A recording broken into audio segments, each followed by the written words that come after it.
I'm really excited to share my journey with you guys today, and hopefully you'll take away some great tips and tricks on how to start a business of your own or follow your passions and see where that takes you. If I had to give you one tip today, it's to just put yourself out there, get involved, and see where your curiosity can lead you. So this is the first business that I started when I was 12 years old. It was a little cell phone charm to clip on and off your keys from your phone. So this was really great on a small business level. You know, I was doing little pop-up booths at soccer tournaments, beach volleyball, but one of the reasons why I started this business in the first place is because I had a problem and I wanted to solve it. So at the time I was a babysitter and a math tutor, and I was finally learning about like how to actually make money. I was like, oh, this is kind of fun. But then the Great Recession hit, and all of a sudden our family lost our home due to the Great Recession. I had to choose between my two favorite sports, soccer and volleyball.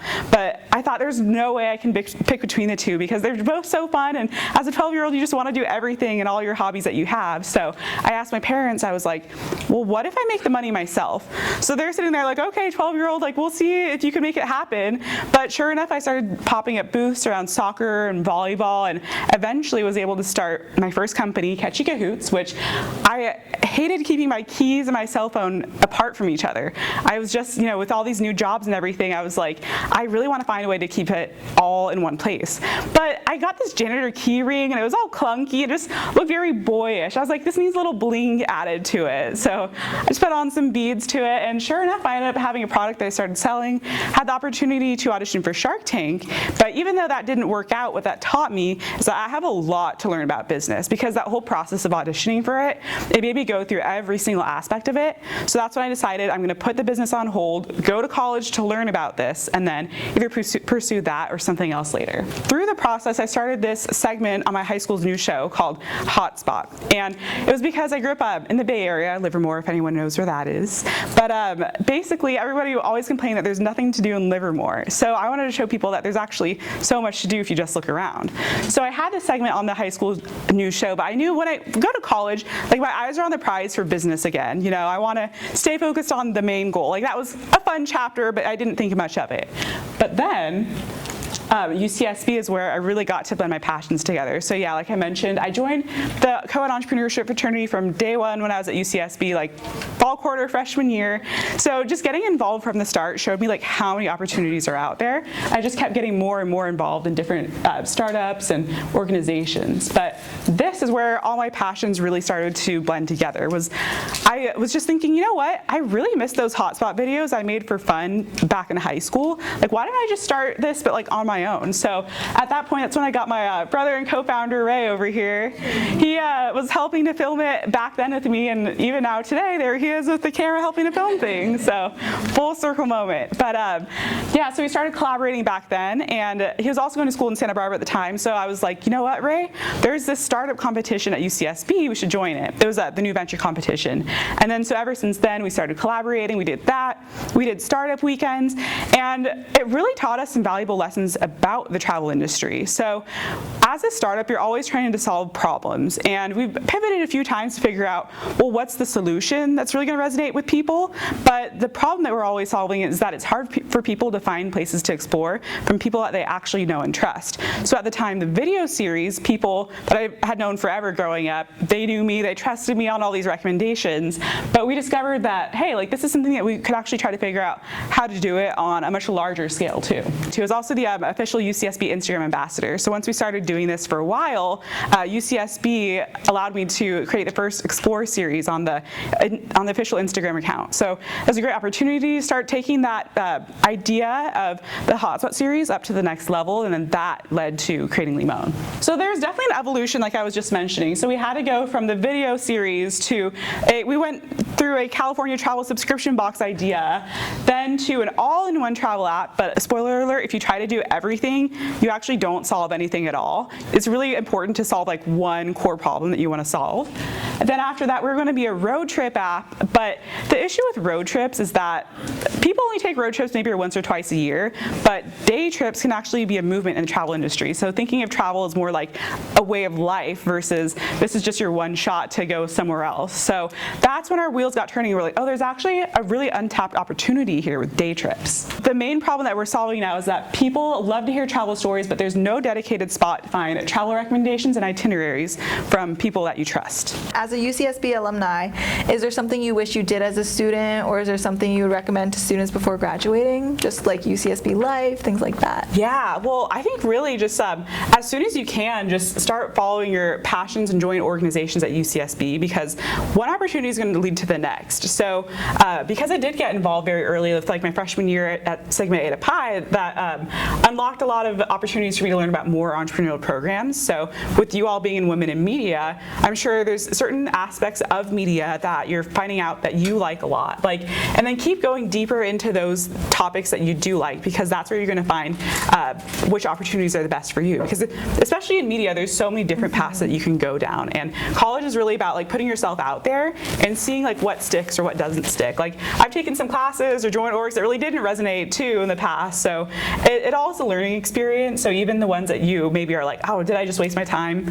No, because if you're putting yourself out there, you're learning what you don't like as well, which is just as important. But yeah, get that's involved. Perfect. Anything else that you would recommend up to students before graduating, like UCSB life-wise, like fun things to do? Yeah. I know you have your app where you talk about your day trips to Santa Barbara. Is there anything you think everyone needs to experience? Well, so one reason why I love UCSB is because like the academic life and the actual lifestyle itself are just so balanced. Like you really get to enjoy the area and the community. But actually something that Ray and I have today as a little gift for you guys are our very first trading cards for Limon. And what these are you can scan a QR code on the back, and you can actually listen to a day trip.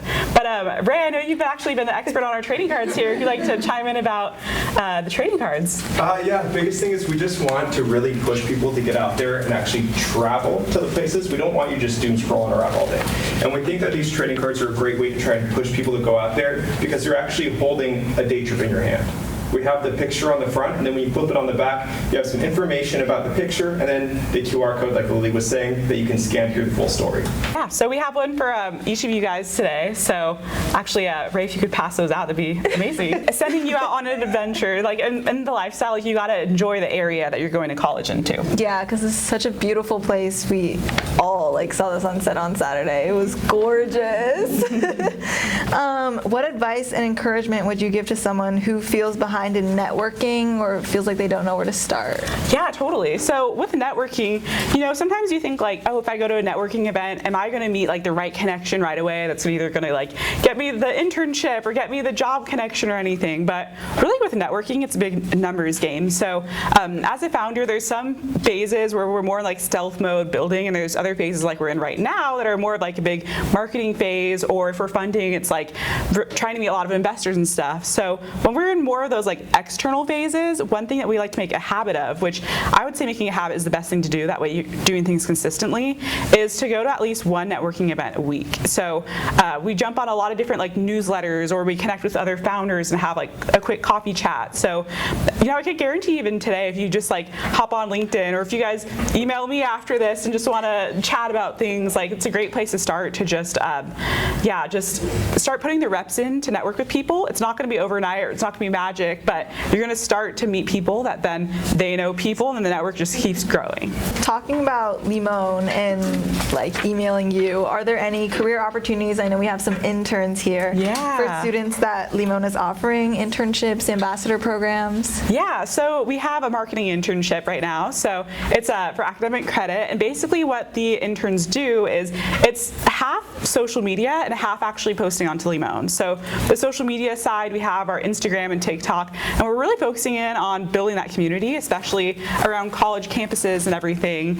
And then the other side is actually building out your own Limon profile. So because we want a lot of individual people posting onto the app, you get to really figure out like your own style and your own voice with it too. Because we're a new app, we don't have like a set in stone way that you need to post about it. However you feel like your style is evolving, like you have the freedom and flexibility to do that. And at least I know for me, the first couple times that I post, it's always like a little nerve-wracking, like you don't know exactly what to say, and just to be like pressing record, it's like, I don't know, you kind of get like butterflies a little bit. You're like, oh, what do I do? But then you like get into a good rhythm, and then you know like what you're really enjoying. So there's that. And then occasionally, it's remote really mostly, but occasionally I happen to be in Santa Barbara and we get to pop up on campus. So like thanks Sachi and Juliana today for helping me pop up in the Arbor. So that was really fun today to like be able to pass out these trading cards, postcards, and all that. So yeah, a bit about the internship. You never know what happens in a startup too. So who knows what will happen by spring quarter, but a lot of good stuff.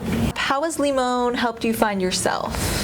Oh, you learn so much as a founder, honestly. So it's like when you're a founder, you're just putting out fires. So it's not even like, yeah, like everything, it's like constant chaos, but in the best way. So you're always pushing yourself like to your limit. Like you're trying to overcome these challenges that are always new, because like when you are putting out fires, you're just taking care of the most important thing at the time. And so like, for example, if I didn't know how to do this super complex financial sheet, now I'm being just thrown into it and having to figure it out. Or now we're like, oh, well, we're in this big marketing phase right now with Limon. Now we need to come up with an entire marketing plan and figure out like how to best do that. So I also say like you're building a plane while you're falling down. Like you're always trying to like push yourself even when you think it's not possible. So I think also every startup is so different. So depending on what your startup is, you're going to learn different lessons. But it's also really helpful to have a co-founder that has complementary skill sets to you. So then that way you're not always doing things that are like outside what you're talented in, because as you grow the team too, you want to find people that are experts in their own field. So like for me, I cover the whole marketing, business strategy, funding side, and then Ray's more on the tech and operations side. So getting that balanced team can help a lot too. Yeah, speaking of founding and being a founder, what's your favorite part about founding and leading Limon?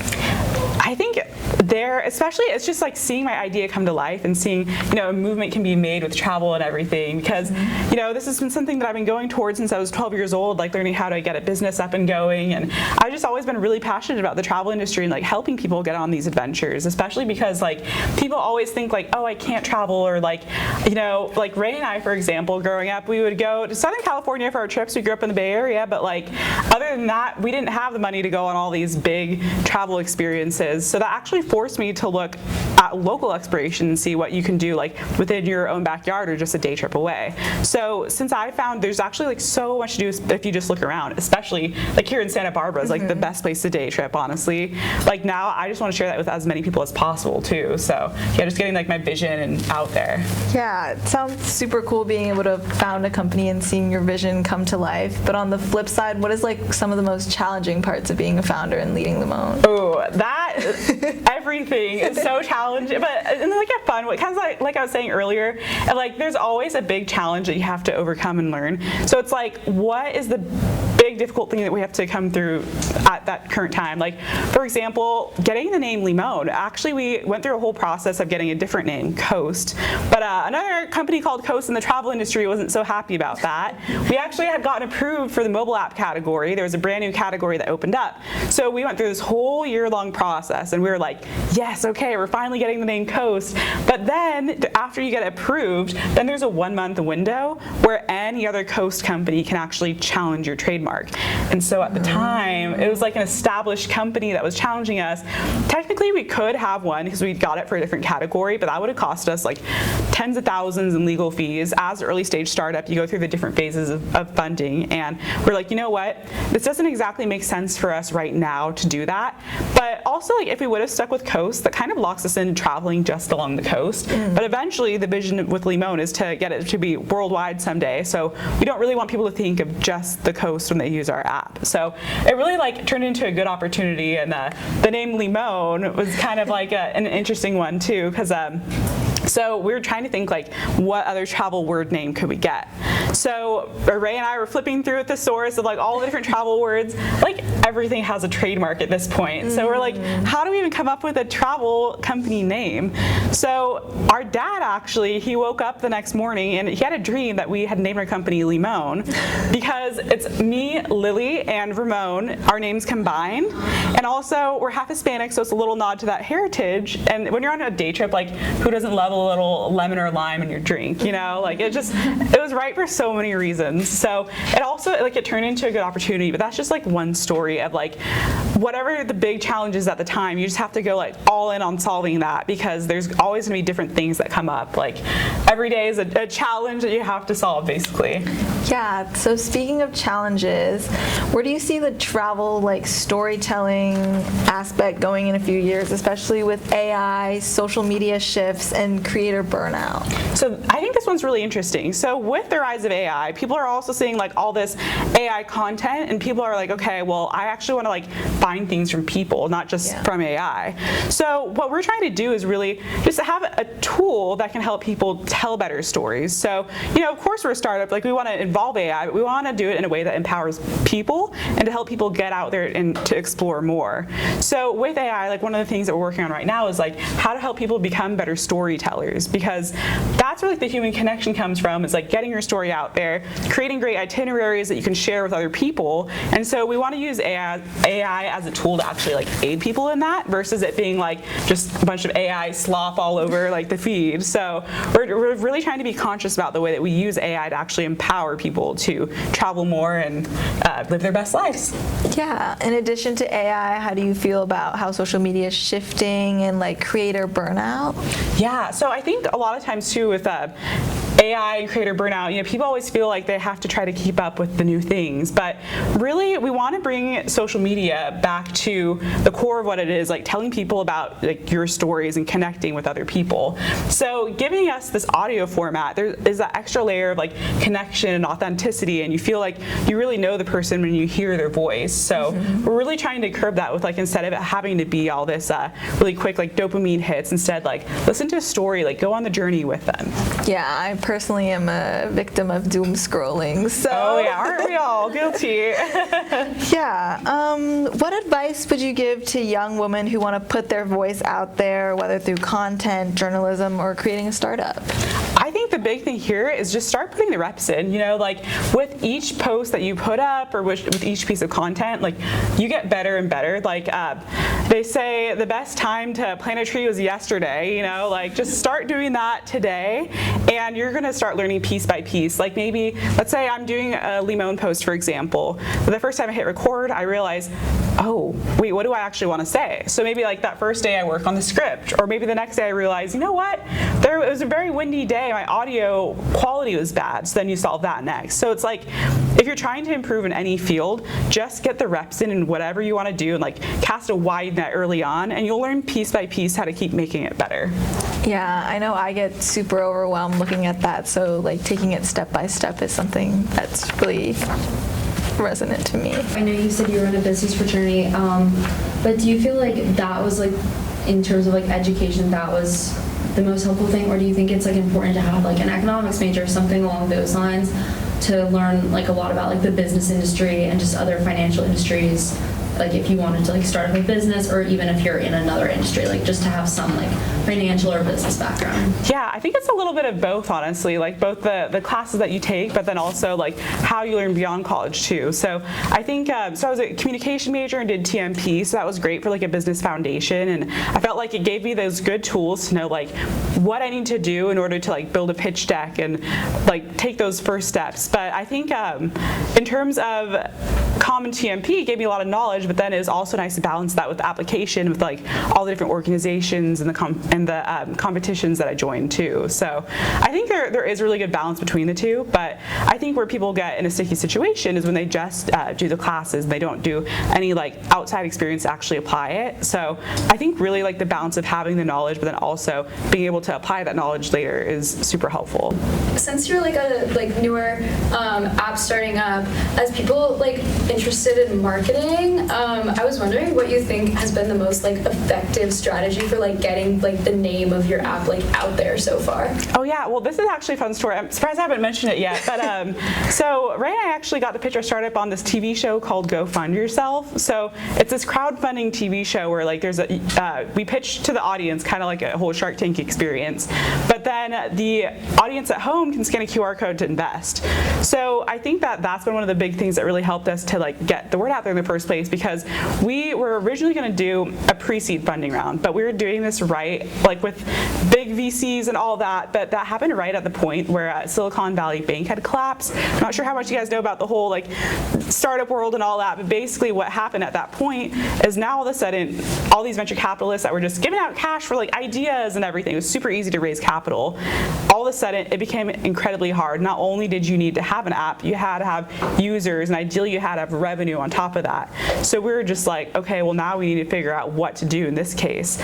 So at that point we started to look inward, and we're like, okay, that's when we made the pivot over to audio now. But then we were thinking, we still need to get the word out there somehow about this. So we have the pitch deck, we have the game plan of what we want to do and everything, but how are we going to get it out to the masses? So then one day on Instagram, I just got this DM from this new TV show called Go Fund Yourself, and they said that they're starting this new crowdfunding TV show, and we're like, you know what, this is that layer that we need to get the visibility, to get like those eyes on it, and to just step us up to that next level. So sometimes it also is like, we have been putting ourselves out there with a bunch of content for months. We've been working on this app for a long time, but you never know when that opportunity is going to strike. So when you do want to get the opportunity, you want to be prepared. So, but that's definitely one of the ones that like helped us to get to the next level, I feel like. I have a brother too, so I was wondering, how is that dynamic with working with your brother, and how do you guys like complement each other? I know you mentioned it, but like, what's it been like starting this? Oh yeah, no, it's been great, because honestly, like, who's going to tell you the truth more than your little brother? So it's kind of like a little reality check sometimes too, because like you don't want someone that's just going to tell you like, oh, every idea you have is so great, but you don't want someone that you're totally just going to be like at odds with either. So it's kind of like something we actually try to infuse in our company culture, is like, we call it the sibling mentality. So it's like honesty and constructive criticism, but also said like in a compassionate way that like, it's actually for the greater good, not just like getting down on somebody. But yeah, I think it's worked pretty good. What do you think, Ray?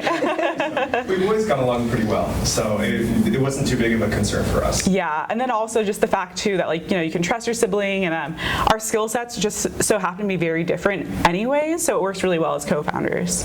I'm a senior, and I know there's other seniors in here, and post-grad is scary, and I'm scared, and there's so much uncertainty. Yeah. And jumping into something that you build of your own, to me, feels even scarier. I guess, how did you know that you were going to take that leap of faith?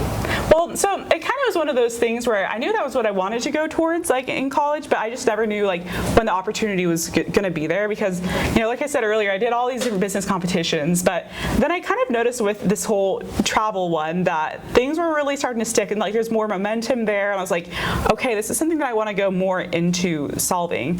So I knew originally my goal was like, by the time I graduate, I want to figure out like a business to start. But then also the pandemic had hit. So I graduated in 2020, and so the last quarter that I was in the new venture competition, it all went virtual. And also Ray at the time, he was still in school, but we had both decided, you know what, okay, at this point now with like the pandemic hitting and all that, like we knew that we were going to be moving back home with our parents, just to like get a company off the ground or something. I knew that I wanted to go all in on entrepreneurship, and Ray was like, you know what, this is the perfect opportunity to like go all in too. So we just started pursuing the company together, living with our parents, to have that support system of like not needing to worry about like, having to get a job to make ends meet, but also it's sacrifice. So Ray, if you kind of want to mention, especially you, the sacrifice you had to do there. Yeah, for a while, Lily and I had to share a room with bunk beds. It's not work as adult siblings. So what we did is we had this shed on the side yard of our house, and we cleaned it out, painted it, and it was just enough room for a bed and like a desk and a chair, and that's still my room to this day. Yeah, so sacrifice is a big lesson to learn there too, because right after college you see everybody else getting like, we got a UCSB, you guys, like a lot of people get some solid jobs after college, and you see your friends, they're like, making all this money and everything, but you're like living at home with your parents to get it up and off the ground. But really, like, you do have to put in that like the era of sacrifice early on to get where you want to be. And like honestly, there is no better time to like go live at home with your parents, or like do what it needs to take to get your business going when you're right out of college, because like you haven't really like gotten set in your life yet. So like your 20s are like the best time to take a risk, really, and just like go for your goals, like swing for the fences, just do it, because you're going to learn a lot too.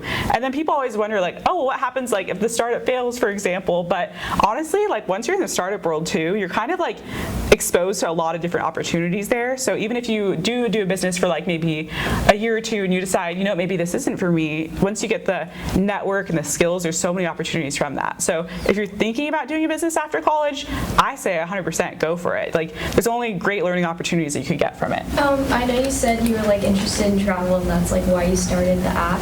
But like how did you like really narrow your focus? Because I know you went from like keychains to that, and like how do you like limit distractions when like going all in for a project? Yeah, so that's also difficult too, because like you're always getting advice from like different advisors or like different mentors or different programs, but at the end of the day you have to sift through like what's really relevant to you. So, but one of the things that makes it easier to know like what problem to solve or like what's really resonating with people is we do a bunch of user interviews, which I don't know if you guys are familiar with that process, but basically it's like you talk with potential people of your app. So when I was at UCSB, we had to go talk to like 100 people, for example, about the problems that you're trying to solve.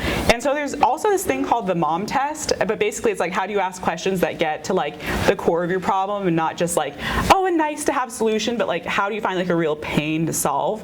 And with the mom test, you're asking people about their like past experiences and how they tried to solve the problem before. So like we ask people like, well, right now, how do they plan a trip? Like what problems are they having when they try to plan a trip? And then based on like the issues they have, then that's how you can kind of like flip the script and solve something that actually is like a deep pain for people. So it's kind of like how we uncovered the problem, and then also based on like all the different like pain points that they have, came up with the solution, which is now Limon. But it really is like a trial period there for a while, because then earlier we're like, oh well, this doesn't really solve it in that way, or like there's just things that weren't really quite sticking or quite right in the earlier days that we just had to like take a step back and look at things with a bird's eye view and think, okay, that's a really unique way that we could solve this. I would love to hear more about like your Shark Tank experience. I love that show. So like what sharks did you see? Like what the process was for that? So it's kind of interesting. So I got to audition when I was about 15 or so,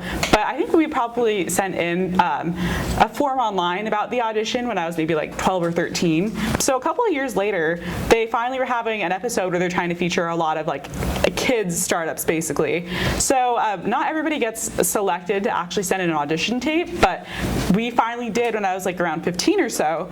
But what that does, and knowing this now as an entrepreneur, it's basically like taking you through the different parts of a pitch deck. The one thing that we didn't have locked in at that time was the financials. So like I'm a first gen college grad. My parents didn't really know how to do like the whole financial slide when we were doing booths just popping up. We didn't really keep too much track of all of that. And then also I found just there's so many different sides of like the pitch deck that I didn't really know on that more formal level. So because of that like, exposed that I have so much more to learn. So we did do the audition process. So it is just talking about those different aspects of your business or showing it like, so it really was a good learning experience. But then at the end, you know, didn't make it on to the next round after that, but it was really helpful for us to learn like what it takes to actually get a startup going. Sure. What made you want to go to college to learn more about business? It was that? Yeah. Oh yeah, absolutely. So yeah, that's why like at that point I was like, you know what, I was running Catchy Kahoots, my first business, more as a small business, but you know, I always had aspirations, like I don't want to be like a small town entrepreneur, like I want to do something that could really like change the world or like disrupt an entire industry. So I knew that I had a lot to learn. So that's why I made that decision, like, okay, I want to step back, I want to do this the right way, and then pursue that in college. So I'm going to focus on like getting good grades and like joining all these different organizations. So I did like a lot of leadership growing up too. I was like class president at one point and all that. So, you know, really I'm a big fan of getting involved in your community. So the time never went like unspent. Like I still was doing very productive things that like, you know, I use all those skills now. And it allowed me to find that more creative side with studio broadcasting. But yeah, that was a very pivotal point. Like I need to learn how to get all the knowledge for this and do it the right way. So really glad that I did.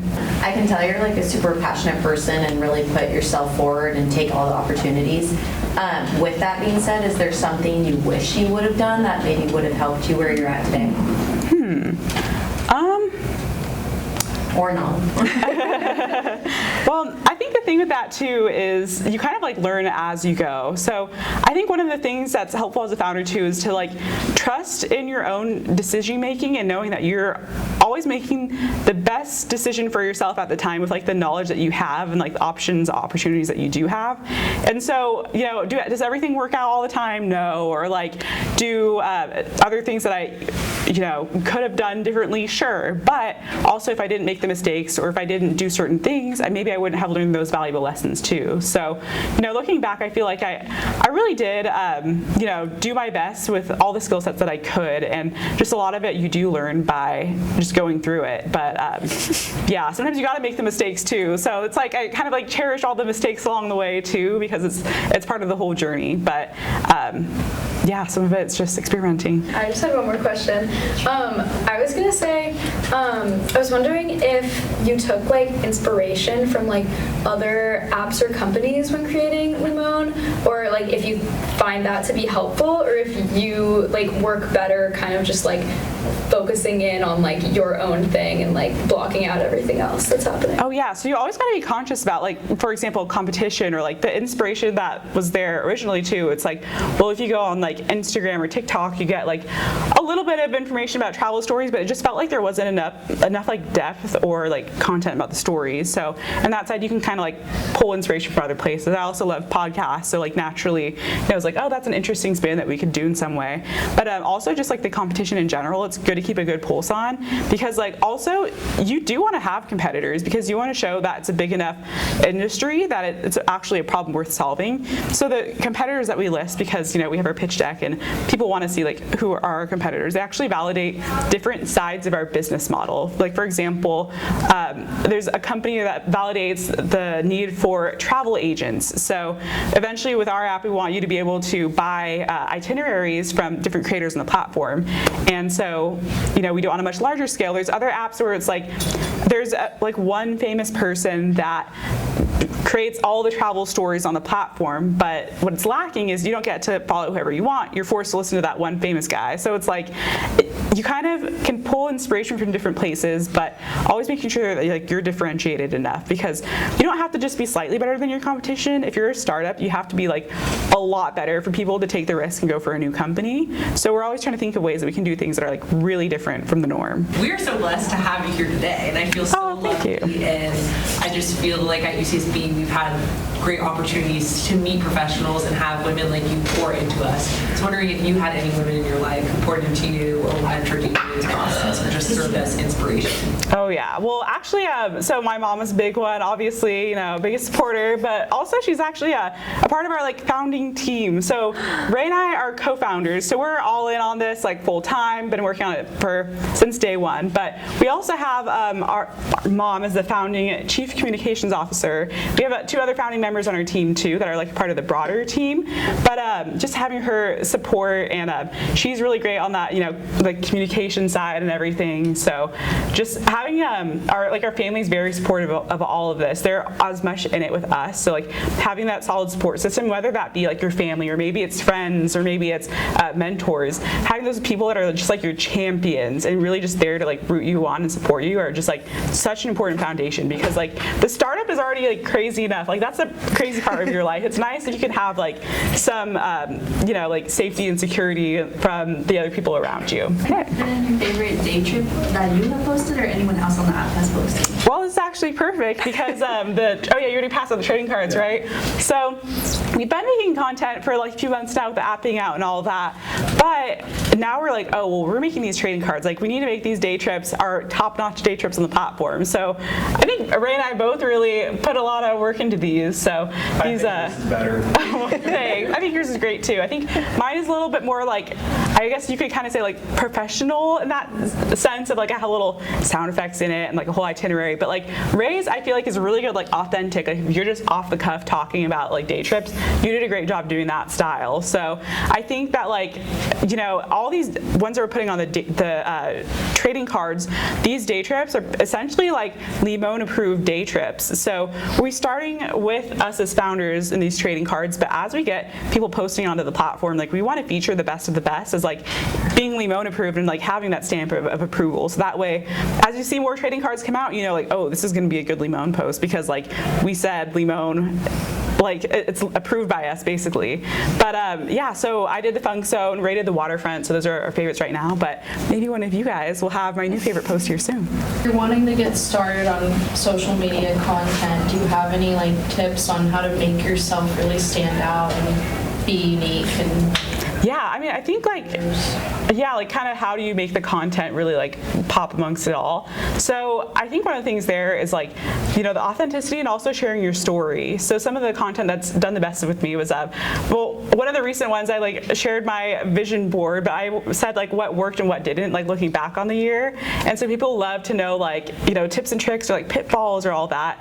Another thing too, like you kind of just have to start posting a lot to see what sticks. So I found on the travel side, people love when I put together like my top 5 day trips in a certain area. So it's kind of one of those things again where you have to like cast a wide net and see what works for you. So like, I don't know, maybe the first few months there wasn't like anything that had really popped off quite yet. But now that I've been posting pretty much daily like to TikTok for the last few months now. So now I'm starting to see these patterns emerge.